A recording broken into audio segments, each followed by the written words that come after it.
বিশ্বাস করি আমরা সাভারবাসী দেশনেত্রী বেগম খালেদা জিয়ার প্রতি, তারুণ্যের অহংকার তারেক রহমানের প্রতি এবং দেওয়ান সালাউদ্দিন বাবু ভাইয়ের প্রতি আস্থা রেখেছি, বিশ্বাস রেখেছি। সাভারের মানুষ সর্বোচ্চ সারা বাংলাদেশের মধ্যে সর্বোচ্চ ভোট দিয়ে দেওয়ান সালাউদ্দিন বাবু ভাইকে আমরা এমপি নির্বাচিত করবো ইনশাআল্লাহ।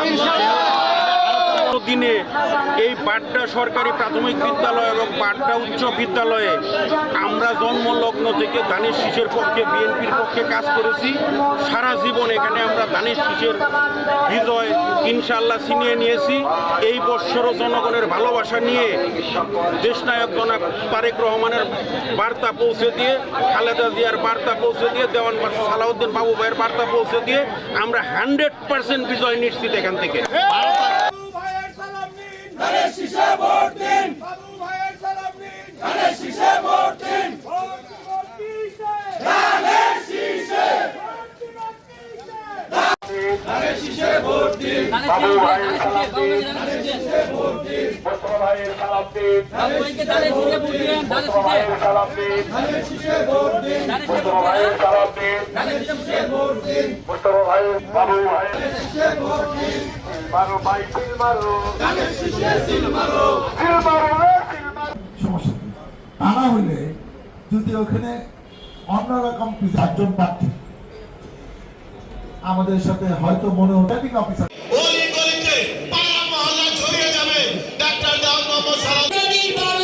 জাতীয় নির্বাচন আমি উপস্থিত হয়েছেন, আমি আপনাদেরকে অনুরোধ করব। এই সাভারের এমপি ছিল, এই সাভারের মানুষ সেবা দিছে। ইয়ার পর ইউনিয়নে 2 বার নির্বাচন হচ্ছে। তার জীবন থেকে আমাদের শিক্ষা নিতে হবে যে তার জীবনে কি এমন কোন মসজিদ মাদ্রাসা নাই তার জন্য দোয়া করে নাই। আমরা যারা নেতাকর্মী আছে লক্ষ লক্ষ কোটি কোটি, আমরা অনেক বেশি গণসংযোগ করছি, যে সব সময় জনগণের সাথে আছে, বেশি মানুষের সাথে গণসংযোগ করছে। মানুষ তার দিকেই তাকিয়ে থাকে, মানুষ তার কথা শুনে তাকে ভোট দিতে চায়। যে ভোটই চায় না, এলাকার মানুষের সাথে দেখা সাক্ষাৎ করে না, তাকে মানুষ গোপনে ভোট দিয়ে দিবে, এটা আমি বিশ্বাস করি না। আমি আশাবাদী যে জনগণ আমার দিকে তাকিয়ে আছে, ইনশাল্লাহ আমাকে ধানের শীষে ভোট দিয়ে বিজয়ী করবে সাভারে এই এলাকা উন্নয়নের স্বার্থে।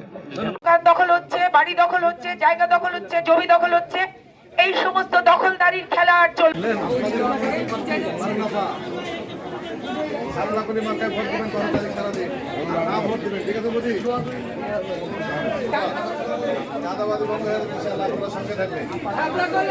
অবশ্যই আপনারা সঙ্গে থাকবেন,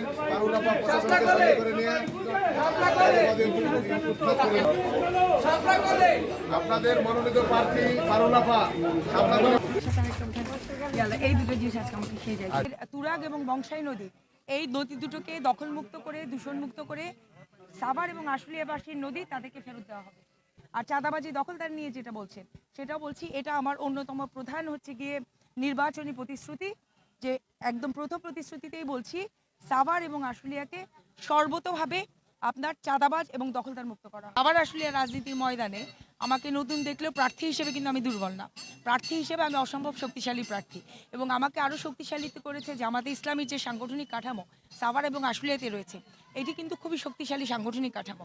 কাজে আমার ব্যক্তিগত যে যোগ্যতা, দক্ষতা, কমিটমেন্ট, সততা, তার সাথে যুক্ত হয়েছে আমার 11 দলীয় জোট এবং বিশেষ করে জামাতে ইসলামীর সাংগঠনিক কাঠামো, সব মিলেছিল। তো আমি মনে করছি যে আমি আসলে ইংরেজিতে বললে আনবিটেবল, এবং আমাকে বিট করতে হইলে আমার অপোজিশন যারা আছে, এই মুহূর্তে সালাউদ্দিন সাহেব আছেন, ডক্টর দেওয়ান মোহাম্মদ সালাউদ্দিন ভাইকে অনেকখানি হিসাব করতে হবে। তবে এখন আমি মনে করছি কম্পাস এখানে আছে, আমরা যে টেনে নিতে পারবো কম্পাস সেদিকে ঘুরবে, জনগণের সমর্থন যেদিকে যাবে।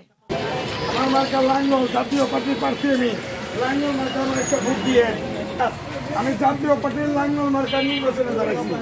লাঙ্গল মার্কায় আমার একটা ভোট দিয়ে আপনারা অনেক দেখছেন, এবার পরিবর্তন করেন, পরিবর্তন চাই আমরা। বিশেষ করে আমার লাঙ্গল মার্কায় আমি বাহাদুর ইসলাম ইমতিয়াজ, আমি প্রার্থী আমার জাতীয় পার্টি। এর সাথে কথা তো শুনছেন, আপনাকেও দোয়া করে সবারে বলবেন যে লাঙ্গল একটা ভোট দাও, ভোট কেন্দ্রে যাবেন। অনেক উন্নয়ন করছে এই দেশের, সুশাসনের জন্য এর সাথ জাতীয় পার্টি লাঙ্গল।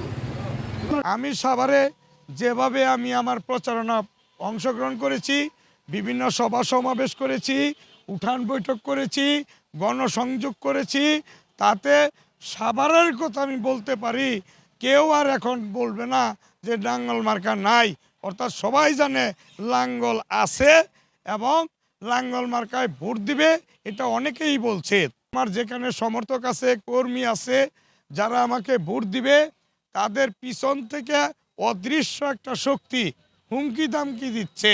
আমার ভোটাররা, আমার সমর্থকরা, আমার কর্মীরা তাদেরকে পিছন থেকে একটা অদৃশ্য শক্তি ভয়ভীতি দেখাচ্ছে। জাতীয় পার্টি একটি উন্নয়নমুখী দল, এটা গণদল, জনগণের দল। জাতীয় পার্টির 9 বছর শাসনামলে যে সমস্ত অসমাপ্ত কাজগুলো রেখে গেছেন হুসেইন মাহমুদ এরশাদের যে পরিকল্পনা, সেই পরিকল্পনাগুলো আমরা বাস্তবায়ন করব ইনশাল্লাহ। মাদক মুক্ত, সন্ত্রাস মুক্ত, চাঁদাবাজ মুক্ত, জুটের ব্যবসা মুক্ত একটা সুন্দর, একটা সুশৃঙ্খল, সবুজ, ক্লিন একটা সাভার আমরা দেখতে চাই এবং সেজন্য আমার যা কিছু করতে হয় আমি সেটাই করব ইনশাল্লাহ। আমি এখানে প্রার্থী ছিলাম, এখনো আছি। আমার প্রার্থীতা প্রত্যাহার নিয়ে আমার দল কিংবা জোটের কোনো বক্তব্য কিংবা নির্দেশনা কোনোটাই দেওয়া হয়নি। আমি এখানকার প্রার্থী, পরে অন্য প্রার্থী এসছে, যারা একটা উন্নত সাভার, দুর্নীতিমুক্ত সাভার, যারা আগামী দিনে একজন ভালো মার্জিত, রুচির, শিক্ষিত, দুর্নীতি মুক্ত, সৎ, সাহসী ব্যক্তিকে সংসদে পাঠাতে চাই, সেই সাভারের মানুষের উপরে আমি আমার